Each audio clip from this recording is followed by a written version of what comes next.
Salut tout le monde, c'est mon pasteur Etienne Paul avec madame Denise Paul qui présente une série Dis la vérité.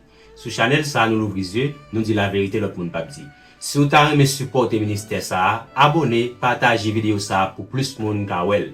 Et cliquez cloche là pour recevoir nouveaux vidéos les nous poster.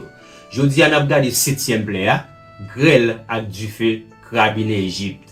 Donc, si vous avez raté vidéo, nous fait sur première jusqu'à 6e play, et il est disponible sur Chanel. Hello everyone, your friend Pastor Lepton Paul and his wife Denise Paul presenting you the series Tell the Truth. On this channel, we are opening eyes. We tell the truth that others would not tell. If you would like to support this ministry, subscribe, share the videos so more people can see it, and click the bell to receive new videos when we post them. Today we are looking at the 7th plague. Hail and fire fell on Egypt. If you missed the first 6 plagues or videos, they are available on the channel so you can watch them. 7e plaie ça te détruit tout ça qui pas protégé en bayon caille ou bien en bayon abri solide en Égypte. L'Exode 9 verset 22 pour 25 pour économiser temps n'a pas paraphrasé passage là, mais n'a pas encouragé s'il vous plaît, lis tout le verset yo. Il dit, l'Éternel dit à Moïse, étends ta main vers le ciel et qu'il tombe de la grêle dans tout le pays d'Égypte sur les hommes, sur les animaux et sur toutes les herbes des champs dans le pays d'Égypte. Moïse étendit sa verge vers le ciel et l'Éternel envoya des coups de tonnerre et de la grêle. La grêle frappa aussi toutes les herbes des champs et brisa tous les arbres des champs. The 7th plague destroyed everything that was not protected under a solid shelter in Egypt. In Exodus 9, verse 22 to 25, to save time, we will paraphrase the passage, but we encourage you, please read all the verses. The Lord said to Moses, extend your hand to heaven and let the hail fall on all the land of Egypt, or on men, on animals, and on all the herbs of the field. In the land of Egypt, Moses extended the verge towards the sky, and the Lord sent thunder and hail. The hail also struck all the grass in the field, and broke all the trees in the field.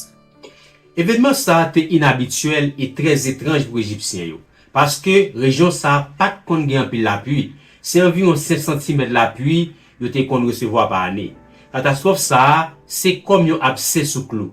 Égyptiens ont déjà des problèmes alimentation, problème manger, pas de poisson après que Nil là te fin tourner sang et 5e plaie a te tué majorité bête yo. Donc tempête grêle avec du feu, ça a vinn tuer l'autre bête qui était dans champ yo.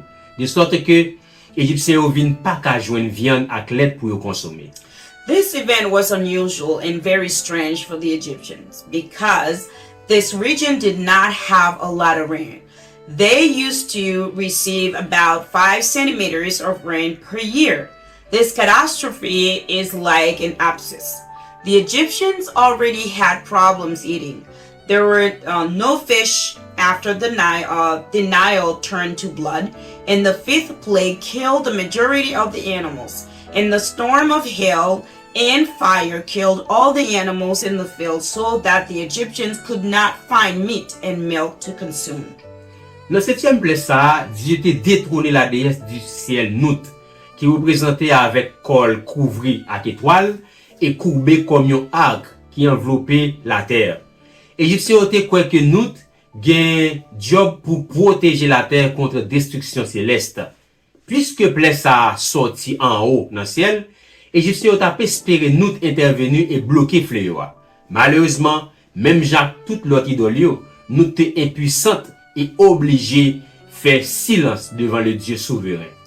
In the 7th plague, God dethroned the sky goddess, Nut, who is represented with her body covered with stars and bent like an arc that envelopes the earth. The Egyptians believed that Nut has the job of protecting the earth against celestial destructions. Since this plague comes from the sky, the Egyptians were expecting Nut to intervene and block the plague. Unfortunately, like all the other idols, was powerless and forced to remain silent before the sovereign God. Bon Dieu te soufflé tout Horus, Dieu du ciel de la haute Égypte, qui a tête faucon, et Seth, qui c'est Dieu des tempêtes et protecteur des récoltes. Même Jacques Not, idole ça, il était incapable pour arrêter tempête là, alors tempête dévastatrice ça, qui était fini avec l'Égypte. God also slapped Horus, the god of the sky of Upper Egypt, who had the head of a falcon, and Seth, who was the god of storms and protector of harvest. Like Nut, these idols were unable to survive this devastating storm that ended Egypt. N'a conclu pour nous dire que face à ça, Pharaon a commencé vraiment désespéré. Pays a été dans un chaos total. Pharaon était dépassé par les événements et tout le monde a constaté ça. Il finalement admettre les péchés et reconnaître la suprématie du Dieu d'Israël. Mais il jouait un zèle diplomatique comme auparavant.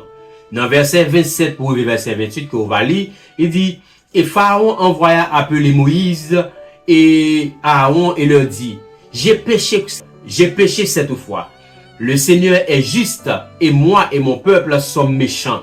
Implorez le Seigneur et qu'il y ait assez de ses puissants tonnerres et de cette grêle, et je vous laisserai partir et vous ne resterez plus.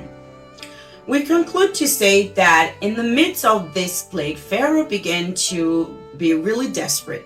The country was in a total chaos. Pharaoh was totally overwhelmed by the event, and everyone noticed that. He finally admitted his sin and recognized the supremacy of the God of Israel.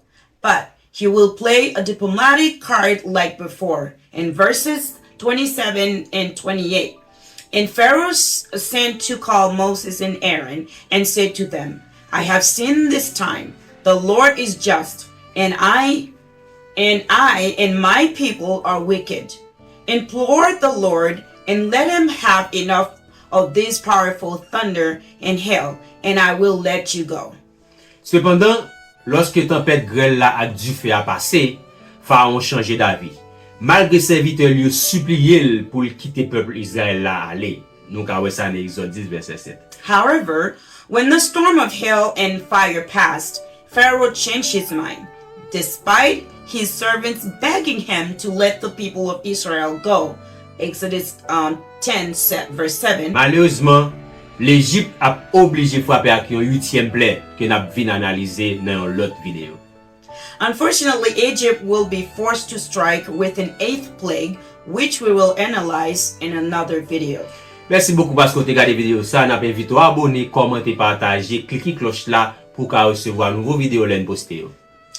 Thank you for watching this video. We invite you to subscribe, comment, share, click the bell so you can receive new videos when we post them. S'il vous plaît, prenez l'opportunité ça pour rencontrer Jésus-Christ ou pour faire ça. Please take this opportunity to meet Jesus if you haven't already. Juste répétez coup de prière ça avec nous. Just repeat after us. Seigneur Jésus, Lord Jesus, moi reconnais que moi suis un pécheur. I recognize I'm a Moi sinner. crois que tu es mort pour moi. I believe you have died for Moi me. remettre tout la vie. I give you my T'en life. prie, viens dans cœur Please come into my et heart sauve-moi. and save me. Amen. Amen. Nous déclarons bénédiction bon Dieu sur la We vie. declare God's blessing upon your life.